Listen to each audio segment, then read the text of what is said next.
RG Kar medical কলেজে ডাক্তারি পড়ুয়া তরুণীর নারকীয় হত্যার প্রতিবাদে মালদা মেডিকেল কলেজ হাসপাতালে বুধবার অব্যাহত রইল ইন্টার্নদের কর্মবিরতি আন্দোলন। বুধবার চতুর্থ দিনে ইন্টার্নদের আন্দোলন অংশ নিয়ে একের পর এক বিস্ফোরক অভিযোগ ও প্রশ্ন তুললেন সিনিয়র চিকিৎসকদের একাংশ।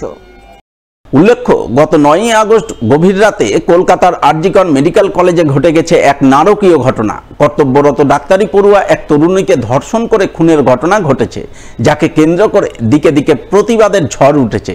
প্রতিবাদ আন্দোলন শুরু হয়েছে মালদাতেও।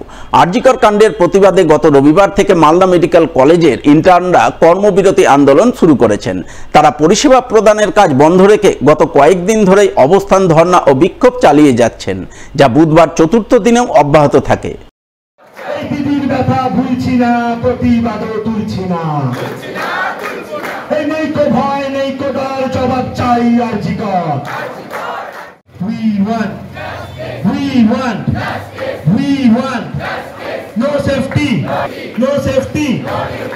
সবাই মিলে স্লোগান দাও, সিকিউরিটির যোগান দাও। এই সবাই মিলে আওয়াজ তোলো, আসল দোষীর মুখোশ খোলো। আমাদের দাবি দাওয়াগুলো এখনো পূরণ হয়নি। যতদিন না আসল দোষীরা ধরা পড়ছে ততদিন এই আন্দোলন জারি থাকবে। এদিকে চতুর্থ দিনে মালদা মেডিকেল কলেজ হাসপাতালে চিকিৎসা পরিষেবা বজায় রেখে সিনিয়র চিকিৎসকদের একাংশ ইন্টার্নদের আন্দোলনের পাশে এসে দাঁড়ান। তারা ইন্টার্নদের অবস্থান, ধর্ণা ও বিক্ষোভে সাময়িক অংশ নেন। ইন্টার্নদের সাথে তাদের দাবি দেওয়ার প্রতি সমর্থন ব্যক্ত করে সোচ্চার হন। এদিন ইন্টার্নদের আন্দোলনে অংশ নিয়ে আরজিকর কাণ্ডে তথ্য প্রমাণ লোপাটের আশঙ্কা প্রকাশ করেন সিনিয়র চিকিৎসক ডাক্তার পার্থ দাশগুপ্ত, বিক্রম সাহা, অতনু রায় ও শুভদীপ মণ্ডল।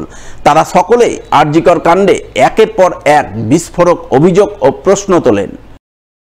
প্রথম দিন থেকেই পুলিশ যেটা বয়ান দিয়েছে যে it is a case of suicide. প্রথম বয়ান প্রাইমা ফেসিয়া, যেখানে পেশেন্টের যে অ্যাকিউজড ভিকটিমের বডি যে পজিশনে পাওয়া যায়, 90 ডিগ্রি অ্যাবডাকশন অফ হিপ বোন, পেলভিক ফ্র্যাকচার এবং অন্যান্য আঘাতসমূহ, সেটা কোনো দিন একটা সুইসাইডাল কেসে পাওয়া যায় না, নাম্বার 1। নাম্বার 2, একজনকে স্কেপগোট বা শিকন্ডি খাড়া করে তাকেই দোষী বানিয়ে দেওয়ার চেষ্টা, এবং বাকি প্রভাবশালী কিছু ডাক্তারও হতে পারে, অডাক্তারও হতে পারে, সেটা এখনও অবধি তদন্ত সাপেক্ষ, তাদের আড়াল করার চেষ্টা। এই আড়াল করার চেষ্টার বিরুদ্ধেই আমাদের আন্দোলন। আমরা চাই প্রকৃত দোষী ধরা পড়ুক, কোনো স্কেপগোট বা ভিক্টিমাইজ করে কাউকে যেন শিকন্ডি খাড়া করা না হয়। আমি চাই সত্যতা উদ্ঘাটিত হোক, কিন্তু মুশকিল হচ্ছে অন্য জায়গাটাই। 1 বছর আগে স্বপ্নদীপ মারা গেছে, সিবিআই হ্যান ত্যান অনেক কিছু হলো, আমরা জাজমেন্ট পাইনি। নতুন আবার ঘটনা ঘটবে, এটা হারিয়ে যাবে। প্লাস হচ্ছে যে ঘটনা প্রবাহ, তোমরাও যেমন জানছো আমিও জানছি, আরজিকরের চেস্ট ডিপার্টমেন্ট ভাঙা হচ্ছে। মূল যে যারা আছেন পেছনের মাথা, ওরা একটা স্লোগান দিচ্ছিল, মূল মাথা প্রিন্সিপাল যার মধ্যে ইনভলভ, প্রিন্সিপালকে টাইট পোস্টিং দেওয়া হচ্ছে। তাহলে যেখানে তোমার অ্যাডমিনিস্ট্রেশন যখন এইটাকে পরিচালিত করে তাদের হাতে যতক্ষণ থাকবে এবং তারা মিসগাইড করে তথ্য প্রমাণ যদি লোক করে থাকে, কারণ এভিডেন্স চাই, কোর্ট এভিডেন্স চাই। আবেগ এটা হিন্দি সিনেমা না যে ভিলেনকে শক্তি কাপুরকে একটা এবারে মারলো মা কালী পেছন থেকে, আর শক্তি কাপুর পড়ে গেল, তোমরা তালি বাজালে, তা নয়। এভিডেন্স গুলো যদি চলে যায় তাহলে কিছুই হবে না, আমরা ভুলে যাব, আবার নতুন ইস্যু আসবে। একটা মেডিকেল কলেজে একটা মেয়ে 36 ঘন্টা ডিউটি করেছে, তারপর সে অরক্ষিত থাকবে কেন? বলো তো, মৌলিক প্রশ্ন। থাকবে কেন? ভাবো না, ওটা তোমার বোন, তোমার মেয়ে, তোমার পরিচিত পাশের বাড়ির মেয়েটি, থাকবে কেন অরক্ষিত? অরক্ষিত থাকবে কেন? যেখানে কুত্তার ডায়ালিসিস হয়, যেখানে পঞ্চায়েতের পঞ্চু, তারও 15টা গাড়ি এদিক ওদিক থাকে, পেছনে নিয়ে ঘোরে। সামান্য পঞ্চায়েতের মনোনয়ন করতে এলে আগে পিছে পাইলট কার নিয়ে ঘুরছে, সেখানে মেয়েটা এরকম অরক্ষিত থাকবে কেন? তোমার কি বিশ্বাস হয় যে একটা লোক ওরকম করে মেরে ঝুলিয়ে দিয়েছে, ওই রকম হয়েছে, কাপড় চোপড় খোলা অবস্থায়, একটা সুইসাইড বলে তুমি চালাচ্ছ? বলো তুমি, খুব বেসিক কাগজ কি দিয়েছে তা না, এগুলো তো সত্যি। তাহলে বলো তো, এই বেসিক জিনিসগুলো যদি হয় তাহলে তুমি কি বিশ্বাস করো? তোমার কি হজম হচ্ছে? টার্মোজাইন খেয়েও তুমি এটা হজম করতে পারবে? প্রথমত আমরা এই একটা জঘন্য ভিন্ন অপরাধের ধিক্কার জানাই। দোষীরা যেন শাস্তি পায়, তথ্য প্রমাণ লোপাটের আগেই যেন তারা ধরা পড়ে। আপনার যে প্রশ্ন যে 150 গ্রাম সিমেন্ট কখনো একজনের ভেজাইনা থেকে পসিবল কিনা, একদমই পসিবল নয়। একজনের বডি থেকে যখন সিমেন্ট ডিসচার্জ হয় সেটা 150 গ্রাম হবে না, সেখানে মাল্টিপল লোকের ইনভলভমেন্ট আছে। একজনের পক্ষে কখনোই সেটা সম্ভব নয়, এখানে মাল্টিপল লোক, সেই জন্য গণধর্ষণের কথা এসছে। গণধর্ষণ হোক যাই হোক, আলটিমেটলি তো মেয়েটি মারা গেছে, কারো বোন, আমার বোন, কারো মা, কারো সবাই মারা গেছে। এই পরিস্থিতিতে কাজ করা সম্ভব নয়। আজকে দেখা যাচ্ছে আরজিকরের বিল্ডিং ভাঙার কাজ শুরু হয়ে গেছে, যেখানে ঘটনাস্থল ছিল সেখানে কনস্ট্রাকশনের কাজ শুরু হয়েছে।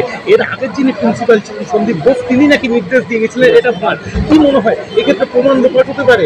একদম প্রমাণ লোপাট ছাড়া কেন হঠাৎ করে কি দরকার পড়লো যে কালকেই আমাদের সেমিনার রুমটাকে রিনোভেট করতে হবে? নিশ্চয়ই তার কোনো কারণ আছে, নিশ্চয়ই তার কোনো মোটিভ আছে। আদারওয়াইজ কেন এই হঠাৎ করে আমাদের মনে হলো যে এতদিন ধরে সেমিনার রুমটার কোনো রেনোভেশন দরকার ছিল না, আজকেই হঠাৎ করে মনে হলো সেমিনার রুমটাকে রেনোভেট করতে হবে?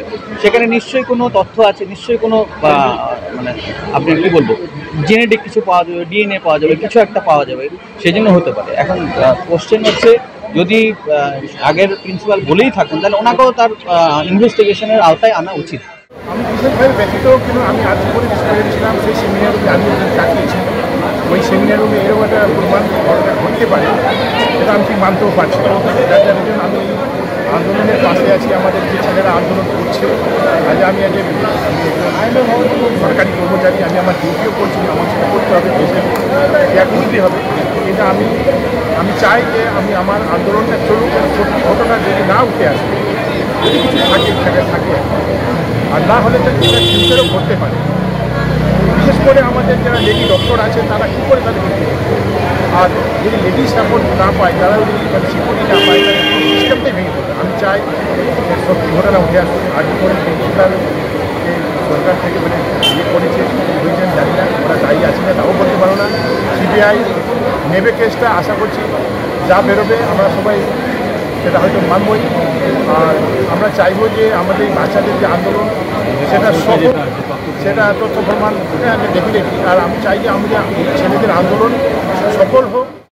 অন্যদিকে আরজিকর মেডিকেল কলেজে ডাক্তারি পড়ুয়া তরুণীকে ধর্ষণ খুনকাণ্ডের প্রতিবাদে বুধবার আউটডোর পরিষেবা বন্ধ রেখে আন্দোলন করলেন পুরাতন মালদার মোলপুর গ্রামীণ হাসপাতালের চিকিৎসক সহ স্বাস্থ্যকর্মীরা।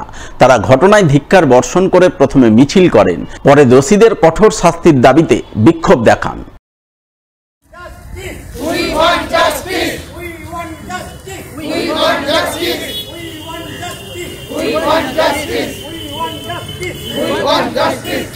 আজকে আমাদের এখানে যে আরজিকর যে ঘটনা ঘটেছে, পিজিটি চেস্ট মেডিসিনের পিজিটি সেকেন্ড ইয়ার পিজিটিকে নৃশংসভাবে হত্যা করা হয়েছে, এই প্রতিবাদে আমরা আজকে মোলপুর হসপিটালে আউটডোর পরিষেবাটা, বহির্বিভাগের পরিষেবাটা বন্ধ রেখেছি।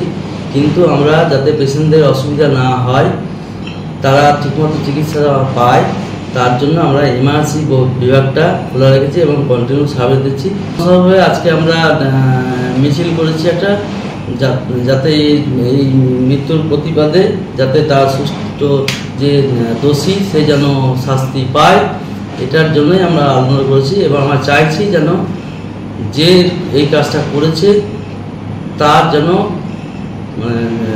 চরমতম শাস্তি আমরা আশা করছি। আরজিকর কাণ্ডের জেরে নিরাপত্তার দাবিতে গত 4 দিন ধরে কর্মবিরতি আন্দোলন করছেন মালদা মেডিকেল কলেজের ডাক্তারি পড়ুয়া ছেলেমেয়েরা। আন্দোলনকারীদের দাবি মেনে মালদা মেডিকেল কলেজ হাসপাতালে নিরাপত্তা সুনিশ্চিত করতে বুধবার বিশেষ উদ্যোগ নিল মালদা জেলা প্রশাসন ও পুলিশ প্রশাসন। দুই প্রশাসন যৌথভাবে এক বৈঠকের আয়োজন করল জেলা প্রশাসনিক ভবনে। উপস্থিত ছিলেন জেলা শাসক নিতেন সিংঘানিয়া, জেলা পুলিশ সুপার প্রদীপ কুমার যাদব সহ অন্যান্যরা। বৈঠকে মালদা মেডিকেল কলেজের অধ্যক্ষ, সহকারী অধ্যক্ষ সহ ডাক্তারি পড়ুয়া ছেলেমেয়েরা অংশ নেন। তাদের সামনে মালদা মেডিকেল কলেজের নিরাপত্তা সুনিশ্চিত করতে একাধিক পদক্ষেপ গ্রহণের কথা জানান প্রশাসনিক আধিকারিকরা। বিশেষ করে হাসপাতালে সিসিটিভির সংখ্যা বাড়ানো, পুলিশি নিরাপত্তা বাড়ানো সহ নানান বিষয়ে সিদ্ধান্ত গৃহীত হয় বলে জানা গেছে। আজকে আমরা এখানে ডিস্ট্রিক্ট ম্যাজিস্ট্রেট অফিসে ডিস্ট্রিক্ট ম্যাজিস্ট্রেট উপস্থিত এবং সুপারিনটেন্ডেন্ট পুলিশ এবং আরও হায়ার অফিসিয়াল যারা ছিলেন, আমাদের MSPP senior faculty, dean of student affairs, সবাই মিলে আমরা একটা এবং ছাত্র এবং ডাক্তারদের প্রতিনিধিদের সাথে একটা মিটিং করলাম। সেটা সিচুয়েশন রিভিউ করা হলো এবং আমাদের যে সিকিউরিটি বিষয়টা, যেটা মেন সমস্যাগুলো ছিল সেগুলো আমরা সমাধানের জন্য একটা রূপরেখা তৈরি করলাম। সেটা একটা ফলো করবো এবং ইমপ্লিমেন্ট করা হবে। মূলত সিকিউরিটি এবং এই সিসিটিভির বিষয়টা আলোচনা। কতগুলো সিসিটিভি ছিল আর কতগুলো অ্যালটমেন্ট হলো? সিসিটিভি এখানে ছিল 96 + 25 + 40 কিন্তু আমরা আরও বাড়ানোর জায়গাগুলো, যে সাইটগুলো যেগুলো ভার্নারেবল জায়গা যেখানে হতে পারে সেগুলোর ব্যাপারে আমরা করলাম, আরও 76 থেকে 80 আমরা বাড়ানোর চেষ্টা করি।